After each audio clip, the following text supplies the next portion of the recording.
right, very nice, very evil. Yeah, that's tag shit. Free fall as I dive through the kaleidoscope in my mind. No rope up to climb. Gotta remind myself that I'm fine. Mama, I don't really. What up? What up? What up, Tag Nation? It is the commish, ScooterRay, and also your technical predictions champ, ScooterRay. And I'm here to bring you a hybrid of sorts. This past Sunday was NXT Battleground, and tonight we had NXT. So I'm going to kind of do a fusion of some sort. I'm going to bring you Battleground while also kind of interweave what went down on NXT TV that was kind of like the fallout. So instead of a normal NXT.A.G or a hot tag, this will be a hot NXT.A.G. And we're going to get into this Battleground because the show, in the words of Booker T, was good. With the T at the end. Good. And the show started off with the Women's North American Championship. You had Sol Ruka defending against Kalani Jordan. Now, this match was a result of last week with Kalani Jordan beating Zarya to finally get her one-on-one opportunity that she wanted so badly. These ladies showed up and showed out. Like, I understand people are talking about, oh, they was doing a bunch of flippy stuff, and you know what the typical WWE fan base knock AEW for. These ladies was doing it. That's fine. If that's the route and if that's the way we want to go, that's fine. But it still was a good match. Regardless of how you feel about the style they wrestled, it was still a good match because even with some of the aspects that happens in AEW, even with all the flippy athletic stuff, you still see the athleticism, you still see the talent. Sometimes when it's just too much of the flippy stuff, and it seems like that's what they're hanging their hat on and hinging upon, then that's when it's kind of like, But that's not necessarily what these two ladies did. And that's not necessarily that all that happens in AEW. Just throwing that out there. But these two ladies did show up and show out.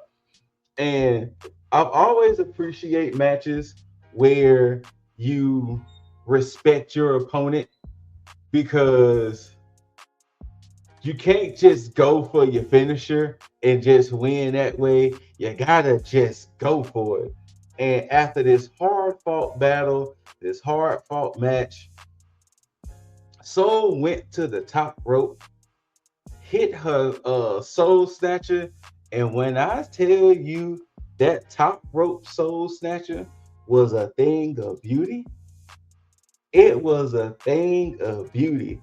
And perfect way to not only cap off this match, but a perfect way to get the party started. My goodness. Now, we didn't see Kalani Jordan tonight on NXT, but we did see Sol Ruka and Zarya in a segment that happened on NXT, which I'll get to a little later when I discuss NXT TV. Next up, we had the 6-man tag of the champs, Hank and Tank, along with Josh Briggs, going against the Cullens, Nico Vance, Lord, I just forgot his, Sean Spears, and Brooks Jensen. I don't know why, looking at Sean Spears, I was like, the gentleman in the middle. Nico Vance, Sean Spears, and Brooks Jensen. And of course, they had Izzy Dane in the back. This wasn't a bad match, but to be honest, this really could have been on NXT TV. I can see if they would have did one of them old school WWE hybrid situations to where, oh, if the Culling were to win, then they would have became tag champs or some weird stipulation. But I feel like they needed to round up more time. And unfortunately, there was no other feuds like that was happening. So it was like, just put this on the card.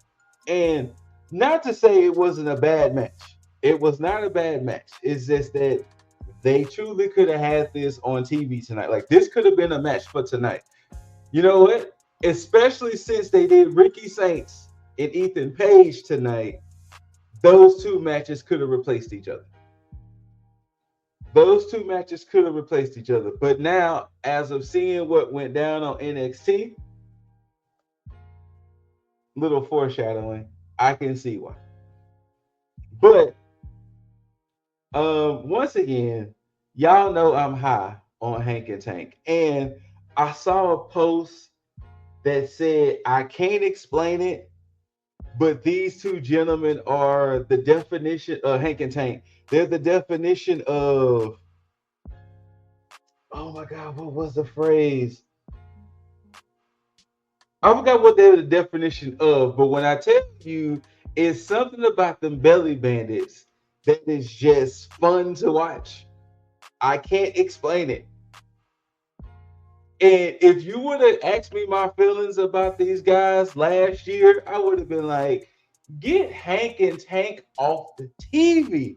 But as y'all been seeing me on NXT.A.G, I've been saying them damn belly boys, them belly bandits, they are infectious. They're gonna be a sleeper tag team. They're the ones that dethrone Fraxium. They're just fun to watch. They're just a fun team to watch. Now, the Cullen needs to try to find some type of footing now. I can appreciate their whole mysteriousness, their whole goal, but with the Cullen and with Dark State Roman, it's almost two like groups competing against each other, but they're not at the same time. If y'all know what I mean, like I hope that didn't sound just confusing as hell, but they did suffer the loss. And after the loss, they started to jump on Hank, Tank, and Briggs. And then a gentleman coming out of nowhere with a chair to play equalizer. And it was the boy Yoshiki Inamura. He is back on NXT, baby. And him and Briggs had that sweet embrace, and it almost can bring a tear to the eye because we know Briggs was missing his boy Inamura. Now, fast forward tonight, there was a backstage segment where Briggs was like, man, I thought you was in Japan. And Inamura was like, I'm back, big dog. I mean, he didn't say that, but you know I got to put my sauce on it. He was like, I'm back, big dog. And not only that, but we need to set our sights. Like, we need to do this. And he was like, what? We need to get the Cullen and everything? And he was like, not only that, we need them titles and then more. And Briggs was like, okay, sure. There was a segment where Ethan Page was talking and he was basically getting his bars off about the NXT North American Championship match that he has with with Saints on Tuesday, and that was pretty much the end of that. Then we get to our next match. It was the destruction, basically, of the family, where you had Channing Stats Lorenzo versus the Dawn of NXT, Tony D'Angelo. This wasn't a bad match. I'm gonna say that from jump. Something wasn't clicking. I don't know if the way the ending came about or the chemistry, something just didn't seem right. Something seemed a little off to me. Something seemed off with this match.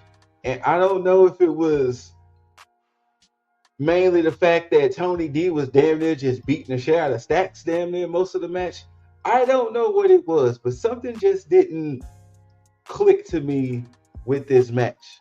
And it felt off. But pretty much Tony D had literally stacked. And I think from the way the match was going, that's what kind of gave the finish away more and more, because Tony D was literally beating the shit out of Stacks pretty much most of the match. And then like he had Stacks almost dead to rights most of the match. But the closing moments was Luca Crucifino coming out of the audience and he just staring at Tony, Tony staring at Luca. The ref is like, hey, Luca, get out of here type of energy. And then Stacks low blows Tony D to get the dub. And Luca gets into the ring. Tony D pushes him away. And that's the end. And it was like, what's going on? Like, what's happening? Fast forward to tonight, Stacks and Tony D and Luca was having to sit down, and Tony D was like, Luca, where you been at? And he was like, well, Rizzo was in hideout. Her phone is disconnected. Stacks took me to the desert and left me out there. I just was laying low. And then Tony D was like, well, what was the reason you coming out there and just staring at me? And he was like, well, I didn't know what to do. And I felt like that was just the best thing for me to do. And it was like, what? It was like, what? What are you talking about, Luca? And Tony D was like, well, I don't know who I can trust now. And he was like, well, rest assured, Tony, you can trust me. All right.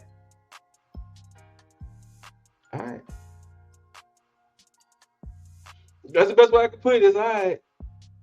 And then next up on Battleground, for the NXT Women's Championship, you had Stephanie Vercoeur versus Jordan Grace. Now, earlier in the night, they showed that there were two women featured from AAA, Chick Tormenta, and I totally just forgot the other woman's name just that fast. And they showed that, there was just some tension between them and how pretty much they was going to be featured in Worlds Collide with Stephanie Vercoeur in essence. So, unfortunately to me, that fully gave away who was going to win. And then not only that, I think I said it on the preview show last week that I feel the loser of this match was going to get called up. And silly me for not remembering Worlds Collide at the moment, because Stephanie, Chilean, AAA, it makes sense for her to be featured on the show in essence. But Stephanie and Jordan did go out there and put on a banger. They went out there and put on a banger. And I love, just like how AEW has that fan base that, gets involved with things like the whole them calling Ricochet bald and making its bald seem like it's such this bad thing, or the whole Outrunners thing with the you son of a bitch, or the whole we hurt people. Like, I love how that energy and the energy that NXT has, I love how they both share that. And I say that because, with Stephanie, when she goes for that devil's kiss, they love to quote the Booker T with ah. And there's other things with NXT that the crowd gets behind. WWE crowds, Raw and SmackDown, do better. y'all, you know what I'm saying? Y'all show up with certain things. Do better, okay? Do better. But like I said, they had a pretty good match. It was just when the puzzle pieces were aligned in the realization of, oh shit, Worlds Collide is coming up. And nothing against Jordan Grace, but Stephanie being Chilean, AAA, NXT, WWE, I guess it would make a little more sense for the Chilean to go over. And she did. But it wasn't like it, but it wasn't like an unbelievable, like, you know, like, oh, like it made sense. Like if you take the business aspect away from things, it does make sense. But it did lead to the fact that those two women of AAA were getting into Stephanie's face backstage. Back in the back, you see JC and Fallon arguing with each other. After the scuffle between the ladies from AAA, kind of, JC walks up, smacks Stephanie Procure, which we're going to get this. We're going to get a NXT Women's Championship match Tuesday night, just to give you. So that came about the fact that, you know, her scuffle that she had with Stephanie. Then, to fast forward a little bit tonight, Ava told Stephanie that, hey, you're going to have a tag team match against Chick Tormenta and the other lady, and you need to find you a partner. Lola Vice comes up and was like, boom, I'll be your partner. So there we go. Lola and Stephanie versus two of Triple A's best.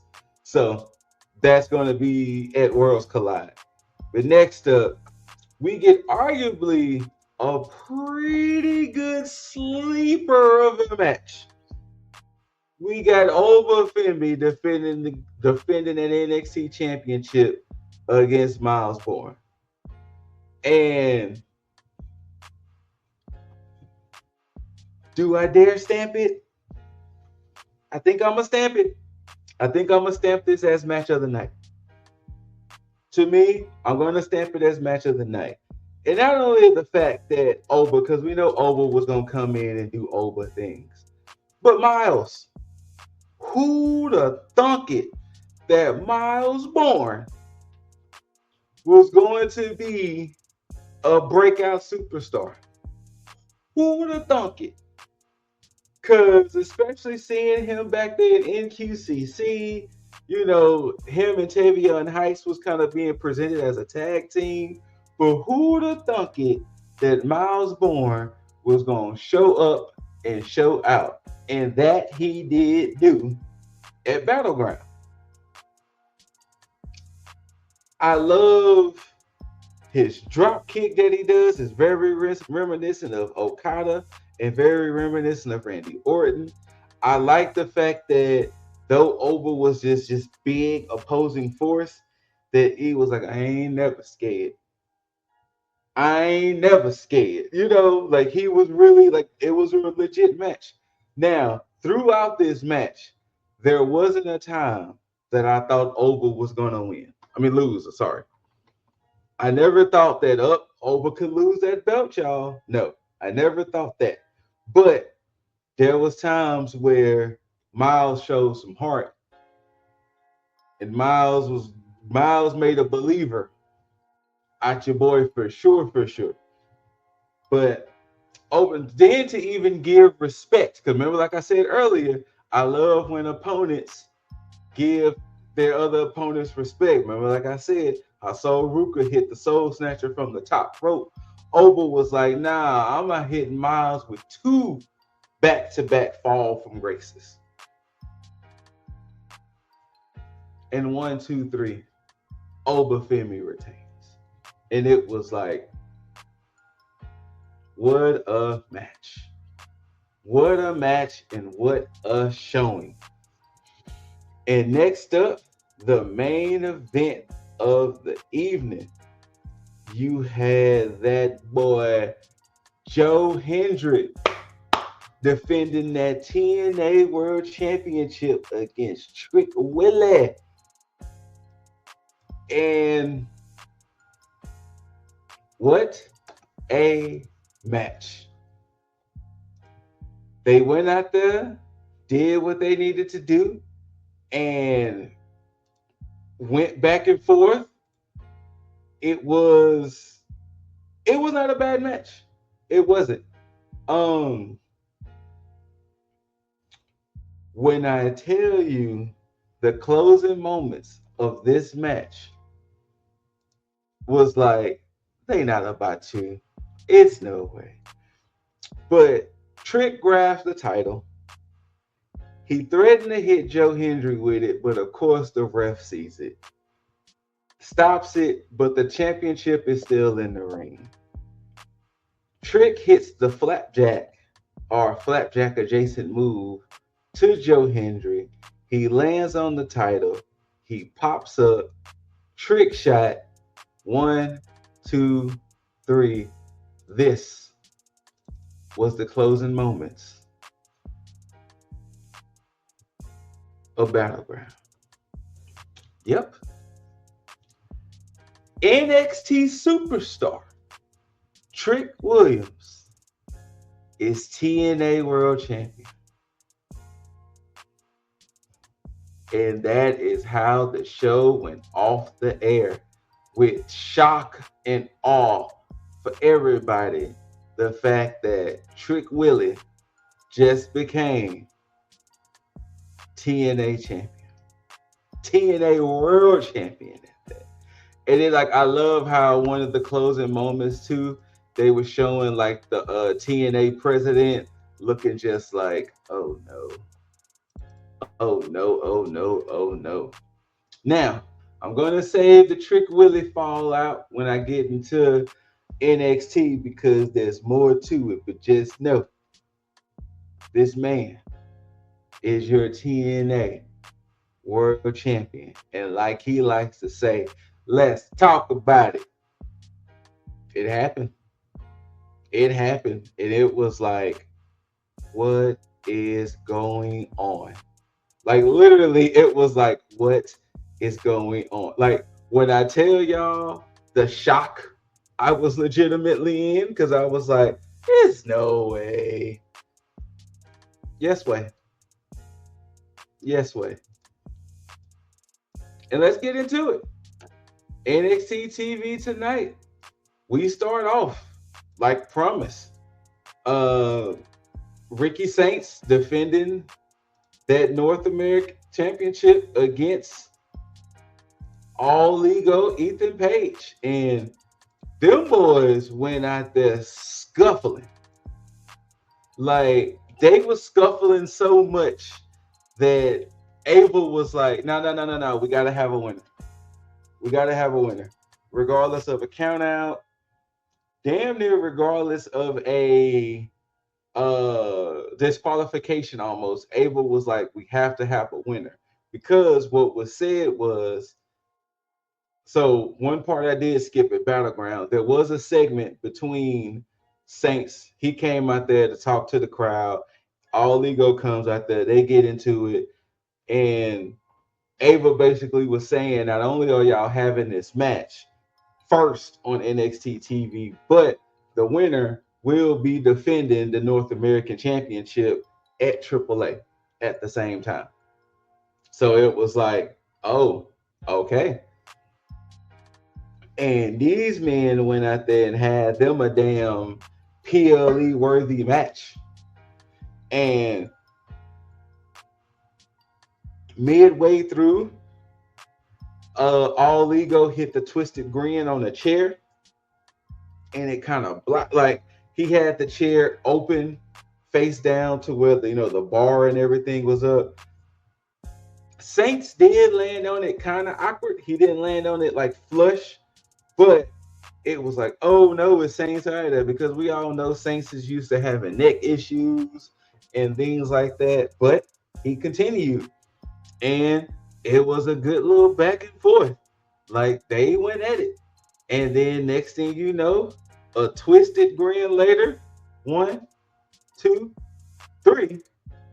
And new NXT Men's North American Champion, All Ego, Ethan Page. And I'm sitting there like,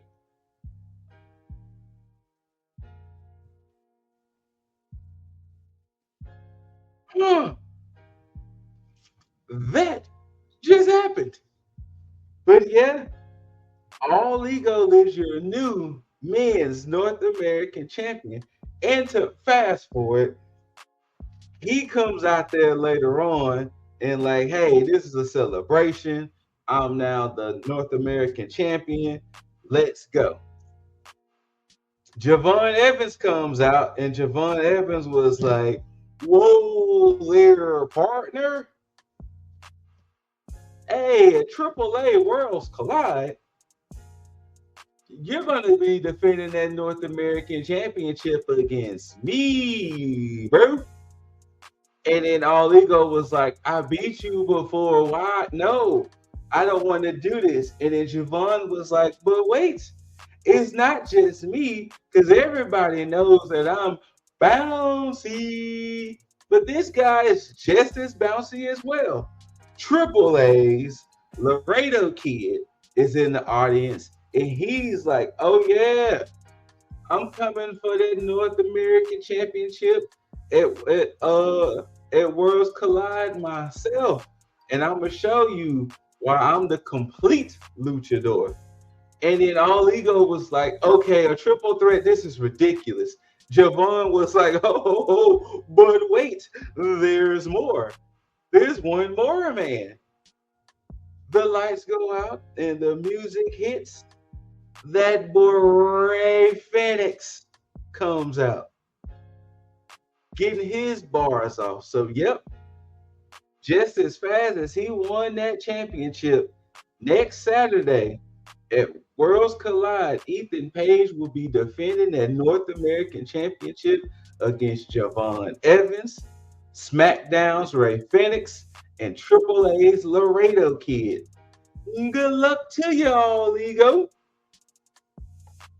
We get a Fatal Influence. I keep wanting to call them Fatal Attraction. But we get a Fatal Influence segment, which they're basically talking about the fact that JC has the match. And Fallon is like, well, why does JC have the match? She lost to Stephanie. And JC was like, you lost your Women's North American Championship to Stephanie. So you shut your lips. You shut your lips.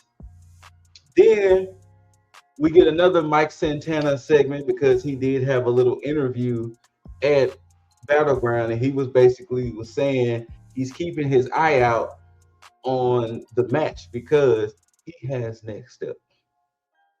And there was a segment between Mike Santana after he had his interview in Tavion Heights, and Tavion was like, I wanna see what you about. I want to see what you about. So they do have that match right now. So yes, TNA's Mike Santana goes against Tavion Heights. Pretty solid match back and forth, but come on now, this was Santana's first time being on NXT TV. But yes, he does get the dub. Him and Tavion do have a show of respect after the match, and Charlie Dempsey didn't seem too happy about that.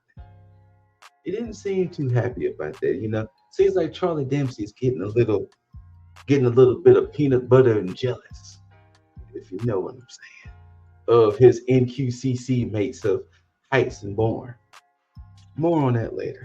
We do get a High Rise segment, and remember, High Rise is the official team name of Wesley, Tyson, and Tyreek. So they was basically saying how, you know, their manifesto of why they about to take over NXT. We get a Chase U segment where Andre Chase was talking to Uriah and Kale and basically was telling them that, hey, y'all got to be more smarter in what y'all doing. Y'all just can't be going out there willy-nilly, you know, trying to have matches and things. And they was like, bet. So you do want us to be more forward, and you do want us to be more And then Chase was like, no. And then they see Ava, and they're like, yeah, Ava. Andre Chase was telling us that we need to be more, you know, opportunistic in essence. And she was like, well, fine. I just, looked over the match card for next week. I could put y'all in a match with Dark State. And they was like, but Dark State has 4. It's only 2. And Ava was like, nah, there's 3 of y'all that chase you. So it'd be 3-on-3. And then they go back to Chase, and Chase is looking at them like,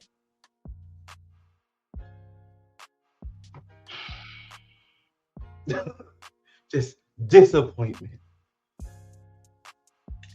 I talked about the whole Tony D and Luca situation. Now we get to Trick Willie and Santana.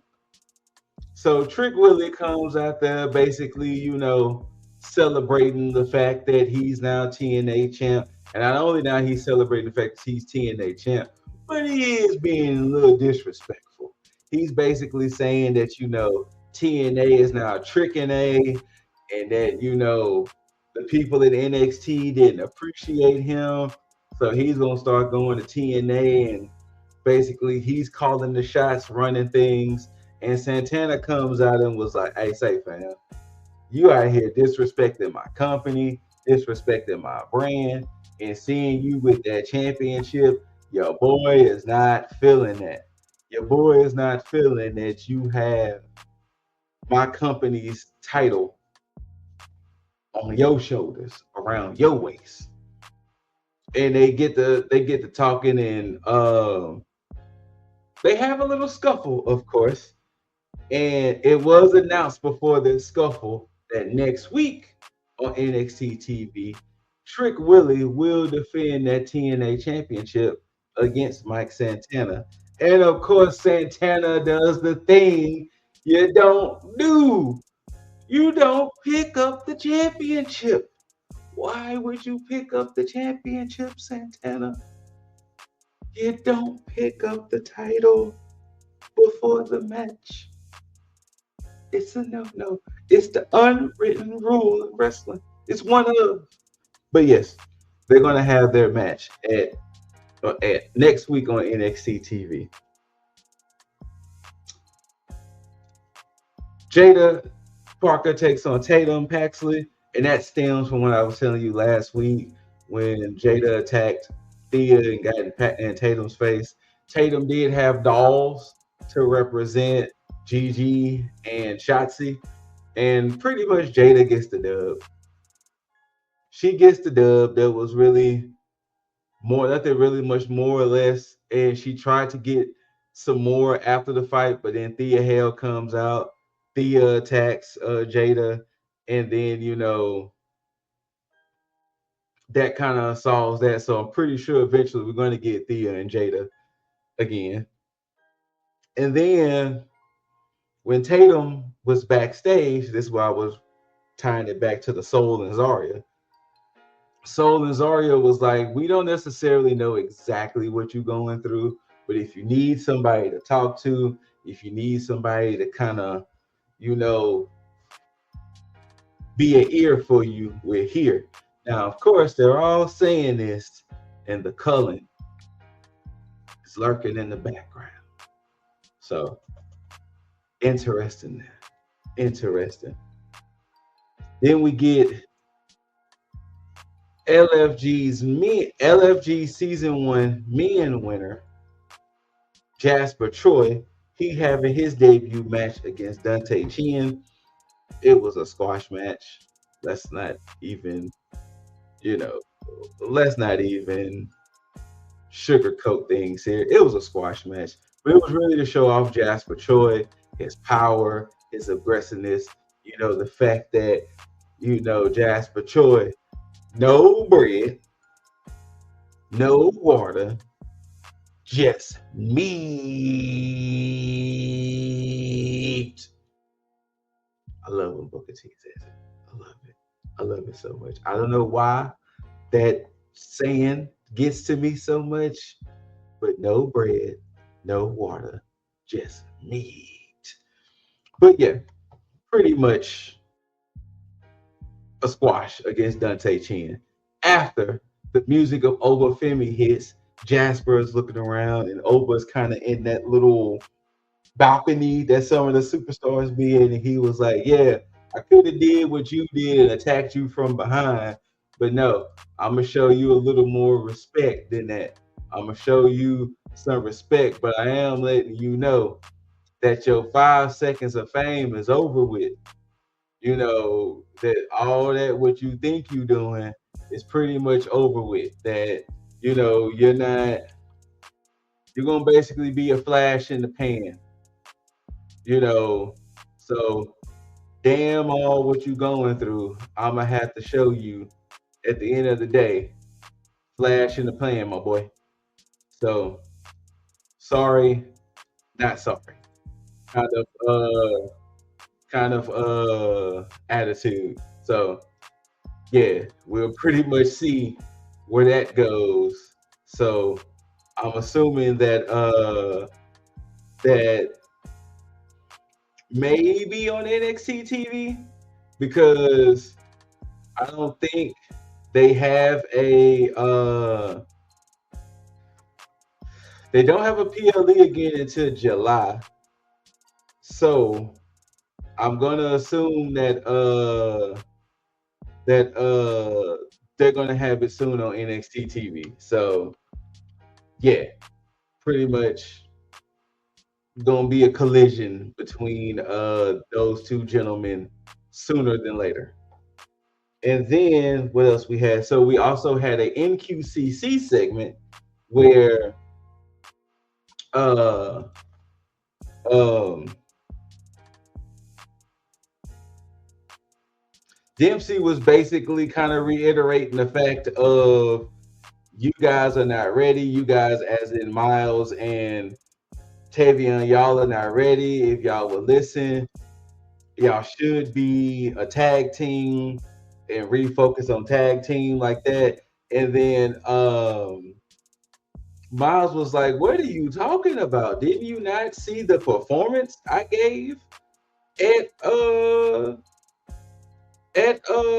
Battleground? Why should I necessarily go back to being a tag team wrestler? No offense to Tavion, but why should I go back to being a tag team wrestler when I should be, really going full speed ahead?" And I'm not born. Dempsey was like, "You're just not ready." And then Miles was like, "Well, let me show you I'm ready. How about me and you next week? And if I win, you let me go." And then Dempsey was like, "Fine. Not only that, but we're gonna do it in a rounds match. We're gonna do it in my specialty, a good old rounds match. So how about it? Type of energy." So yeah, next week, Dempsey versus Bourne in a rounds match. And if Bourne wins, he's free of the NQCC. And then next up, we have our main event. We got Stephanie Verker, like I mentioned earlier, defending that championship against the rock star Fatal Influences, JC Jane. And once again, I love how they was mentioning the fact that, hey, is Stephanie burning the candle on both ends, because she had matches on Raw. She was double champ. She just had the match against Jordan Grace at the pay-per-view. So it's like, is she doing too much? She just signed up to have a tag match at AAA. Maybe Stephanie is literally burning the candle on both ends. And it was like, well, let's see. Let's talk about it and let's see how it goes. And a good little back and forth. Midway, kind of like maybe a quarter into the match, the two women from AAA show up, and then Lola kind of shows up to kind of dispatch them and kind of get them out the way. And then all that happens, and then of course now Stephanie has to deal with the aspect of JC, and of course Fatal Influence. There was a moment where Fallon interfered. JC was pushed into Fallon. Fallon and JC was getting into it. They pushed Jasmine Nix out the way. Stephanie dove on both of them. So now Jasmine's on the other side of the ring. Fallon's on one side of the ring. And then the closing moments saw some more shenanigans from Fatal Influence and JC hitting that rolling elbow. Oh, sorry. Dramatic effect.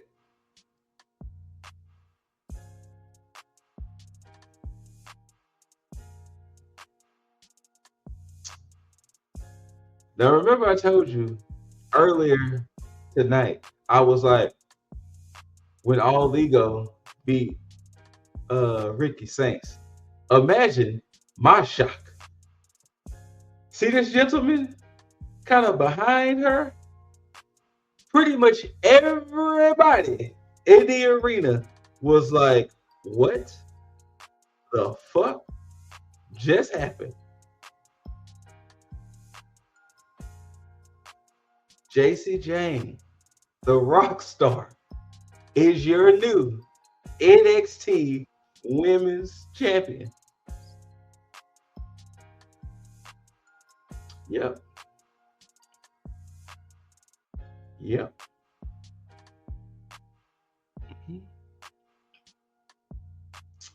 It happened. It happened. And congratulations to her. I'm interested to see where this goes moving forward, because this is all. So for the long time NXT watchers, this is pretty much akin to when Tommaso Ciampa won the NXT championship for the first time. Because remember, out the blue, Tommaso had that title match and it was kind of like, and Tommaso won, and we were like, what? Wait, what? Because he won on NXT TV, but then we saw that Tommaso became a great fucking champion. But it was like, how did Tommaso? This was eerily similar to that, especially with the infighting that's been going on with Fatal Influence. Yeah, the rock star, JC Jane, has dethroned Stephanie Vercure. And I am intrigued to see where this goes. I am 1,000%. I am 1,000% intrigued to see where does this go moving forward. Is she going to be a short champ? Is it a transitional situation? I'm going to assume they're going to let her cook at least until the Great American Bash. Because Great American Bash is sometime in July. So I'm going to assume they're going to let her cook long enough to at least be champ until Great American Bash. I'm going to assume. Especially with Worlds End. Worlds Collide being next weekend. I'm going to assume they're going to let her cook at least until Great American Bash. But yeah, matter of fact, let me see when is Great American Bash. But I know it's sometime in July, and I know it's in the same weekend with July 11th. It's the same July 11th or 12th, whatever night All In Texas, which I want to say is July 11th. But yeah, it's Saturday, July 12th. Sorry. So July 12th is Great American Bash. Yeah, I know. NXT is competing against All In, which is crazy, but it's a crazy move, WWE. But hey, I applaud the confidence behind that. But yeah, so I'm still shocked. 2 titles. The Men's North American Championship and the NXT Women's Championship changed hands tonight on NXT TV. Not the pay-per-view, but TV. And I'm gonna just let this image ride out for the rest of the video. So whether you love it or hate it, don't forget to rate it thumbs up, thumbs down, like, share, comment. Let us know what you thought about Battleground. Let us know what you thought about NXT tonight. And after you do all of that, subscribe. After you subscribe, you gotta tag that notification bell so you can be notified for all videos we put out. Whether it's NXT.A.G, hot tags, tier lists, all of that. Until next time, you beautiful, beautiful people out there, love one another, love yourself, take care of yourself, and take care of one another. I'm gonna hit y'all with this 2 weeks. I know it's been a while since I've been on camera, so hit it with that bada bada bada bada bada boom. Champion to champion. Don't forget to tag out your beautiful people. Peace.